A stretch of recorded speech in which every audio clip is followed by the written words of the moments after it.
So recently, Shawn Porter finally came out addressing losing his mandatory position to Vergil Ortiz. By doing so, he admitted directly, by action, and indirectly, verbally, that he's refusing to fight Terence Crawford, since the purpose of the mandatory is to force the champion to fight or give up his championship belt. The only way a fighter can lose his mandatory position is if he didn't want to fight the champion. With that being said, Shawn Porter responded to losing the number one contender position in the mandatory because he pretty much got screwed by the business. He questioned why will Vergil Ortiz be elevated above him to the interim champion level and placed as the number one contender. Here is exactly what Shawn Porter had to say. We want to do a question, or are we good for the day? I don't think it's fair to do a question because everyone has the same question, which is up to you if you would like to address it or not. Am I fighting? No, not that specifically. Why don't you activate your mandatory versus Crawford? Yeah, No. There's like 7 people who comment every single one of the videos. Let me say this. And if I get in trouble, I get in trouble. It's what it is. Oh, shot cloud off. I won't be a part of this. Oh, this would get you in trouble. The last And no excuses or anything. I'm keeping it real. Yeah. What boxing, and you guys should already know this, but if anybody out there watching doesn't, what boxing shows you is not always what boxing is going to give you. Boxing will show you one thing and then give you something completely different. We saw the case where y'all forwarded me the new ranking for the WBO, where somehow I've been bumped from number 1 to number 2, and Vergil Ortiz is in my place. I've been at that spot since summer of last year.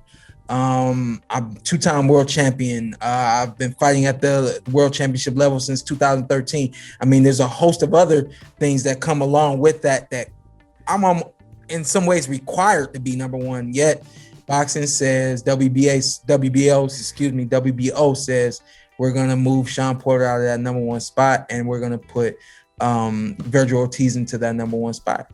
They presented y'all with one thing, and now they're giving you something different. It is a part of the sport. Y'all should already know that. When you saying, well, hey, you should have did this, you should have did that. I have people that I have to listen to. And when those people give me direction, when those people give me the business and tell me where it works to my advantage and where it doesn't, I have to sit back and do what I have to do. And at this point in time, I'm still sitting back and seeing what's going to happen. So Shawn is playing the victim role of being screwed by the business and playing clueless to what's taking place. However, ironically, around 2 months ago, Shawn Porter did an interview in which he revealed that he's a mandatory fight for Bud Crawford. So Terence Crawford has to fight him.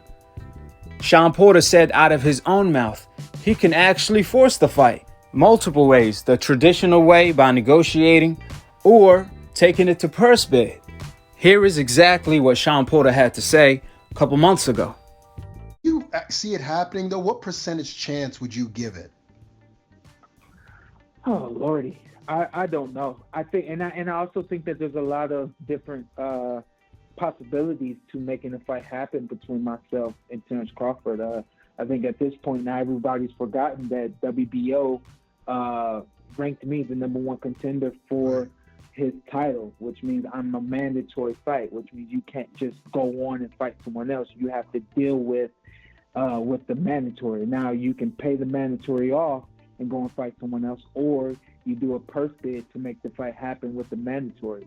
So I think that is another thing that we have at this point as a advantage is my dad and I, we understand the business and we know the business, and we can't quote unquote be screwed by the business, so other fighters don't understand that, and they lose their mandatory position and don't know how the fight didn't happen and how they didn't get paid because the fight didn't happen, so I think that collectively I'm just doing everything I can to manage the business, manage the friendship, manage the training and everything else that I got going on right now in life. So it makes every day interesting, and it makes every day, gives you something to strive for every day as well. So you guys heard it out of Shawn Porter's own mouth. He said The difference between Shawn Porter today and the Shawn Porter from yesterday is that Shawn Porter today knows the business in and out. So Shawn Porter would not get screwed by the business side of boxing like a lot of other fighters do and lose their mandatory position. Fast forward a couple months later, Shawn Porter ends up losing his mandatory position, and ironically, he blames it on the business side of boxing. You really can't make this up. Therefore, Shawn Porter is not just going to pull the business side of boxing excuse to avoid Terence Crawford. How you going to blame the fight not taking place on the business side of boxing when you claim you know the business in and out? Shawn was supposed to use what he knows about the business side of boxing to force this fight come to fruition, not use it as an excuse to why he's avoiding Terence Crawford as well. If me, myself, and I can just pull up the WBO stipulations/rules for the mandatory challenger and figure out how can a mandatory force a fight with the champion, then what sense does it make for Shawn Porter, who knows the business in and out, so he claims, who has lawyers and the best manager in the game, Al Heyman? How does Shawn get screwed by the business? And on the same interview, Shawn Porter revealed how he actually lost his position indirectly. He was just dancing around the bush. Shawn Porter said, people say you should have did this, you should have did that. But the truth is, I have people that I have to listen to that give me directions, that tells me about the business and where it can work to my advantage or to my disadvantage. And then I sit back and see what I have to do. And at this moment in time, I'm still sitting back analyzing what I have to do. This is the problem, is that Shawn Porter's still thinking to this day. He been a mandatory for a year and he's still thinking. He lost his mandatory position and he's still thinking about what he wants to do. I mean, really, how long it takes for you to make up your mind on what you need to do? Listen to what Shawn Porter had to say. When you saying, well, hey, you should have did this, you should have did that, I have people that I have to listen to. And when those people give me direction, when those people give me the business and tell me where it works to my advantage and where it doesn't, I have to sit back and do what I have to do. And at this point in time, I'm still sitting back and seeing what's going to happen. Just to make one thing clear, Shawn Porter have been the mandatory for a year now. He revealed he have been the #1 contender since the summer of 2020. And now we are in the summer of 2021. Before Shawn was the mandatory, he was thinking about fighting Terence Crawford. When he became Terence Crawford mandatory, he was still thinking on how he's going to pursue fighting Crawford. After he lost his position as the mandatory, he's still thinking on what his next move going to be. Then he wonders why he lost his mandatory position, which we really going to get into that later. For the moment in time, I really want to analyze what Shawn Porter had to say. Shawn said, people keep telling him, why don't you do this? Why don't you do that? However, the reality is he has people to listen to who informs him on the business side of boxing, on where it can work to his advantage or disadvantage, which is the right thing to do. But really, what's the purpose of you knowing how the business side of boxing could work to your advantage and not utilize it to fight Terence Crawford next by petitioning to fight Terence Crawford and moving with action, not just verbally on the net? Apparently, Shawn Porter wants to sit back and analyze what he's going to do next for over a year. Shawn Porter got me feeling like he's trying to figure out the fourth law of physics on how to make a verbal statement, however, figure out how to not follow up with action without being called a clout chaser. I mean, respectfully, I'm just trying to figure out where he's thinking about. We all know nothing lasts forever. Shawn Porter wasn't going to be a mandatory forever. There's a time window to when a fighter is a mandatory, in which if a fighter stays still, and does not petition to fight the champion during this period of time, they will end up losing their position to another fighter. Life just goes on. During the timestamp Shawn Porter was a mandatory, he could have easily forced the fight with Terence Crawford. For one, the WBO champion has to defend his title against a mandatory every 9 months. Terence Crawford's last mandatory defense was back in 2019 against Mean Machine, which means Shawn Porter mandatory was due. So if Shawn Porter petitioned to fight Terence Crawford, Bud would have been forced to fight Shawn or vacate the WBO to Shawn Porter. For example, if a champion refused to fight his mandatory after he petitions to fight him, he will lose his belt, such as Canelo Alvarez and Lomachenko were forced to vacate their belts to their mandatories, Charlo and Devin Haney. With the facts being stated, the same thing would have applied to Shawn Porter if he petitioned to fight Crawford. He would have either forced him to fight or vacate. But instead, he's moving when he wants to move, instead of when he needs to move, until he lost his position as a mandatory. So should we say congratulations? Because it seemed like that was the goal all along, is to lose the mandatory position to avoid pound for pound number one, just like the rest. And last but not least, this is what really settled the deal. When I saw Shawn Porter beat around the bush, responding to a simple question, that's the moment it was all clear that Shawn Porter is shook of Terence Crawford. For good reasons. I mean, the same person who stripped Shawn Porter of his undefeated record and his IBF belt, Terence Crawford, mopped the floor with him.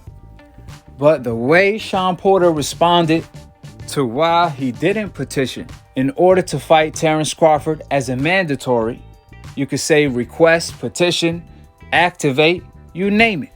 The way he responded to that revealed that he wants no part of Terence Crawford. Listen to what Shawn Porter had to say.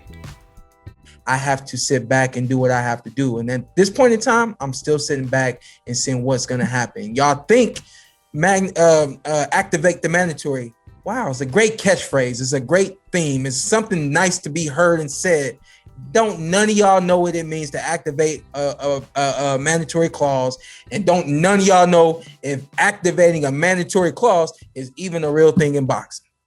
But if they come on, it could have been simple negotiations by PBC and Top Rank, and they'll come on and say Shawn Porter has activated his clause to fight his mandatory clause to fight Terence Crawford. No, PBC and Top Rank structured the deal and made it happen. They're gonna give you what they want you to see. So now we're seeing something a little different. Again, no excuses. And I still got to call my man, and I want to go. Now peep how Shawn Porter is beating around the bush. If activating your mandatory clause, in other words, petitioning to fight the champion as a mandatory, is not a thing in the sport of boxing, according to Shawn Porter, he said, I don't even know if that's a real thing or not. So Shawn Porter, can you tell us what's real and what's not real? How is Shawn Porter going to state nobody knows if that's a real thing or not, as if we're talking about a ghost or something? And then he does not follow up with what's real and what's not real. That's equivalence of Shawn Porter claiming 1 + 1 is really not equal 2. None of y'all really know if it's 2 or not. And then he does not follow up with the right answer. What sense does that make? We know petitioning to fight the champion as a mandatory is a real thing, because requesting to fight the champion as a mandatory is under the WBO guidelines. And then Shawn Porter is going to deflect and beat around the bush by claiming it can be simple negotiations between PBC and Top Rank, and then everybody's going to claim Shawn Porter activated his mandatory position. Then he says, no, PBC and Top Rank negotiated the fight. they're gonna give you what they want you to see. Now, that's just a bunch of rubbish deflecting to why he didn't petition to fight Crawford as a mandatory. Because if PBC and Top Rank structured a deal to make the fight happen, that's what it's going to be reported as. Nobody's gonna report otherwise. And who cares if they do or don't, as long as the fight takes place. However, if Shawn Porter can't come to a mutual agreement with the networks, or he feels like he deserves a bigger purse, he can easily take this to the open market by petitioning to fight Bud Crawford and take this fight to purse bid the way Teofimo did with Composis. That's the way you leverage the biggest purse, because Shawn Porter could end up making $3 to $4 million that way. On top of that, Shawn Porter really didn't make no sense, because he said PBC and Top Rank could negotiate a fight. Why would they anyway? This fight is not on that magnitude for PBC and ESPN to do joint promotion. This is not Errol Spence versus Crawford. This is not Pacquiao versus Floyd. This is not Wilder versus Fury. And this is definitely not AJ versus Fury. So why would they do joint promotion if Shawn Porter is bringing nothing to the table as far as another belt or even a household name? If anything, Shawn Porter has to go to ESPN to make this fight happen. Now, one way he could have easily had the PBC land the fight if they were really interested is by taking this fight to purse bid. How you do that?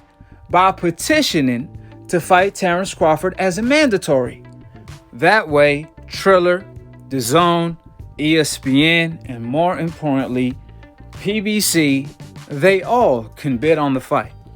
Therefore, Shawn Porter beating around the bush and deflecting is making him look extremely bad. The way he responded to a simple question, such as, why didn't you petition to fight Bud as a mandatory? At no point Shawn Porter gave a clear answer. All he did was randomly bring up irrelevant points to confuse the casual fans that don't know any better, because he completely knows he's in the wrong. Then Shawn Porter went back to square one by claiming, I'ma call Terence Crawford. I felt like I disrespected him. You know, I want to go on record for saying for some time now, I felt like in some capacity, I've disrespected him, kind of going away from our agreement to speak to one another and, you know, kind of getting out saying, you know, hey, I want to fight the dude. I want to fight the dude. I think I did that a little wrong and I haven't called him yet. So maybe I'll give him a call this week and then I'll have something for y'all this coming weekend and we'll see what happens. Yeah. I think that was the question that fans wanted to know. Yeah. So. Yeah. And to kind of close on that as we wrap up, do we think for us to speculate, you don't have to, do we think that might hint towards that Vergil Ortiz might get that shot? That's what I was feeling like. Yeah. I think you told me not to answer, but that's what I was feeling like. So you agree, Zytel, Ant? The fact that they moved him up might hint towards that? He's not ready for that, man. I don't disagree, but do you think Bob's a moneymaker? Yeah, Bob something. Hey, what's crazy though is like you do that, and again you're presenting one thing and showing something else, or whatever the case may be. But you do that right there, and then now he may not be fighting Vergil Ortiz, but now he doesn't have to fight Showtime Shawn Porter, you know. Yeah. So, but I digress. That's my guy. I need to give him a call. Is what it is. No.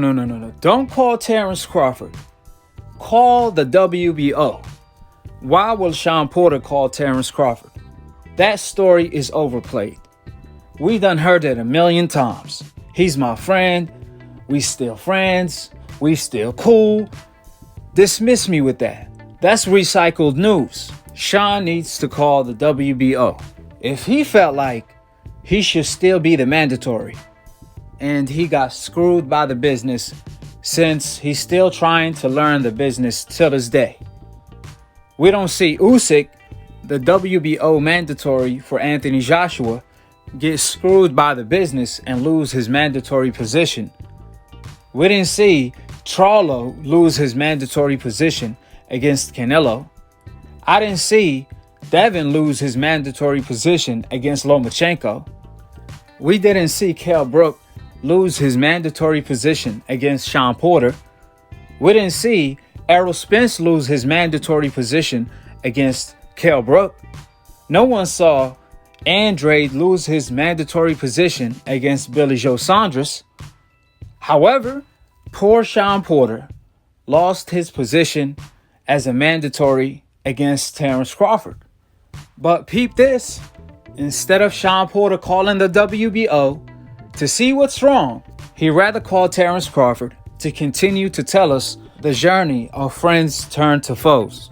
It seems like Shawn Porter is not even bothered by the news of losing the number one contender position to Vergil Ortiz. I mean, 2 weeks later, after I broke the news, Shawn Porter didn't even want to talk about it. It took a panel member to ask the question, and even he was hesitant asking that question. I also found it intriguing that they revealed they have been stormed with questions on why haven't Shawn Porter petitioned to fight Terence Crawford. And that's from my debate on Split Decision, in which the panel never asked Shawn Porter that question. And even when they brought it to Shawn Porter's attention, he never responded to the question clearly, besides beating around the bush, which it's clear as day that Shawn Porter simply doesn't want any part of the smoke with Terence Crawford. Because if he did, he wouldn't be saying things like, I don't know if I should say this, I don't want to get in trouble. Get in trouble for what? You already lost your position.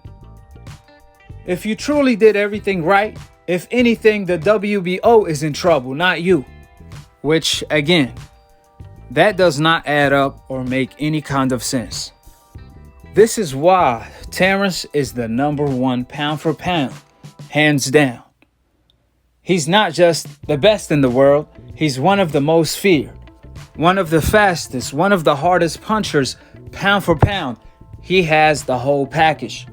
I mean, when you have mandatories like Danny Garcia, Shawn Porter, avoiding their opportunity at the number one slot on the pound for pound list against Terence Crawford, that lets you know what kind of smoke you're dealing with. Crawford team warned Shawn Porter on Split Decision last year, before Crawford even fought Kell Brook. They told Shawn Porter, you're the mandatory now, just like Danny Garcia was before you. So don't lose your mandatory position like he did by not petitioning to fight Crawford. Fast forward a year later, ironically, that's what ended up taking place.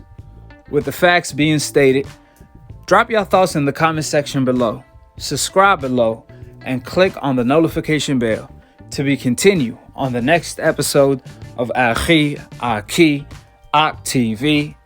Peace, and I'm on to the next one.